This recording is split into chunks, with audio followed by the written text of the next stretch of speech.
congressional or Connecticut Democrat, Congresswoman Rosa is behind a House bill that will try to entice that foreign money to hire these unemployed people to rebuild this infrastructure. She has been pushing for an infrastructure bank for, by the way, 17 years.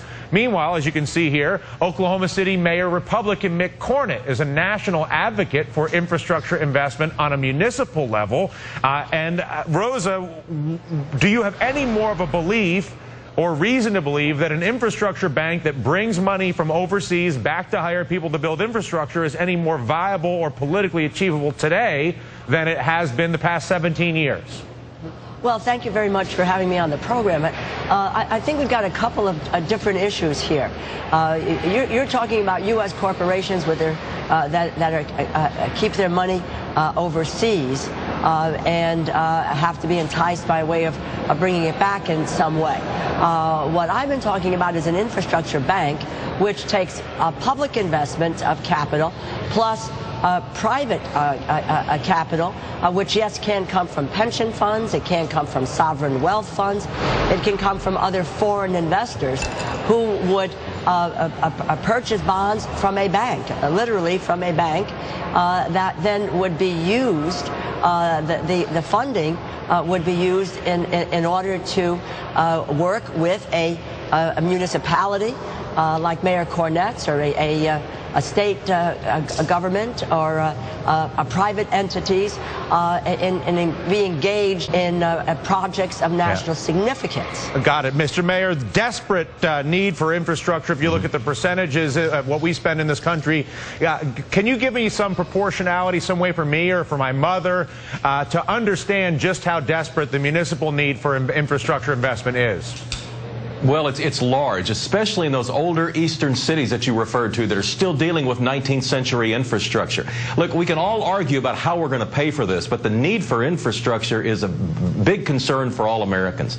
We are not going to be able to hand this country off to the next generation in good faith if we don't start addressing some of the needs at our airports and some of the needs at our water systems, and certainly on our nation's highways.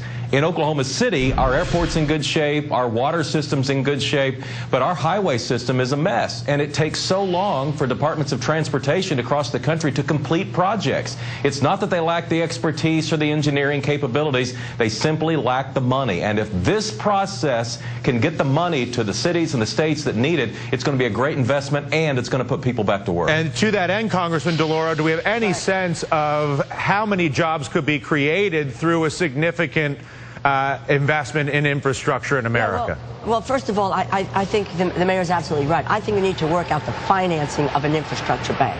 The need is critical. First of all, it is an engine of growth for the nation.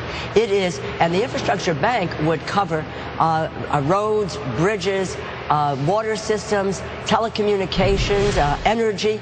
These are all areas that we not only can create jobs from, but we deal with technology as well and create jobs via that vehicle as well. And it has been understood that I think for every $1 billion you're looking at hundreds of thousands of jobs that are created, and these are jobs that cannot be outsourced. That is what's about, and the bank being able to do this, it takes it out of the realm of politics. As you understand it, people talk about earmarks and pork, etc.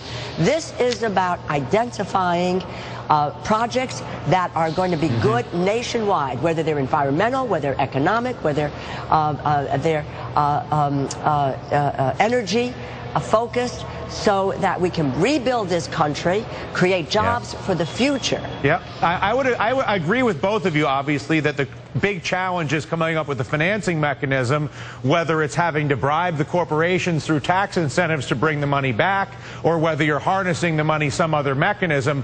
Obviously, the absence of the money, which is ironic when you consider the trillions that we subsidize the American banking system with every day, that we're desperate to find, that we're scraping for pennies for our own bridges, which confuses me, but that's for a different TV show. The other barrier, however, Mr. Mayor, is the public skepticism of the integrity of the process of allocation.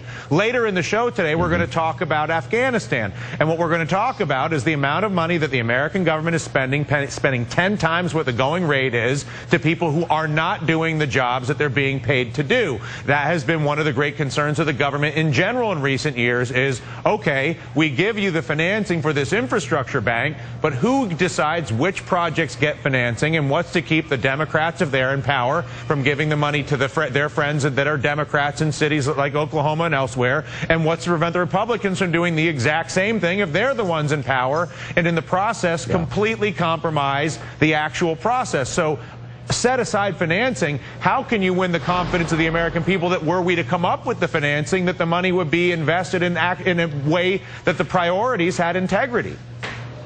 Well, at this point, the need is so great in so many different places, it would be hard to not make a good investment. We cannot afford to hand the next generation the current level of infrastructure and the priorities that we've currently put in place. You cannot expect the private sector to invest in a city that has decaying infrastructure. The private sector is going to want good streets and a good airport and a water system that their employees are going to be able to count on.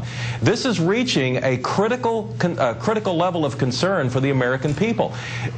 Think back to your childhood, Dylan. You remember when big projects like the Golden Gate Bridge, maybe you're not that old, but projects of that magnitude were constructed. We used to be the country that built stuff. We don't build things anymore. We fund entirely too many social programs where we find out our unemployment lines are getting longer and longer in too many cities across the country. We've got to help put people back to work. We've got to keep building stuff and invest in our infrastructure. But forget the social programs. We're funding $1 trillion worth of war. Meanwhile, the war is not functioning. We give trillions to banks that don't lend to us. We empower health insurance monopolies that don't provide health insurance. And for that matter, we just spent $1 trillion on a drug war over the past 10 years, and drug consumption is up across the board. So both of your point is we need better capital allocation. I think this is a sensational idea. I applaud both of you for taking up the issue. Let me know if there's anything that I can do to make this better understood. We do need to have the financing to create the jobs. We can kill multiple birds with one stone. It's the sort of thing that a 21st century solution looks like. You do one thing, it solves three things at the same time that then creates an orchestra, an environment of prosperity in cities like Oklahoma City, Oakland, wherever it may be. And I applaud both of you for your investment and your commitment to this issue. Congresswoman, please keep us posted on your legislation. Mr. Mayor, we'll talk to you sooner rather than later. Thank you both, and compliments to both of you for trying to tackle this incredibly important issue that can create jobs for all of us. Get the money to the places that it needs to be so that we can get people back to work and get America renovated as it needs to be. Still ahead here today.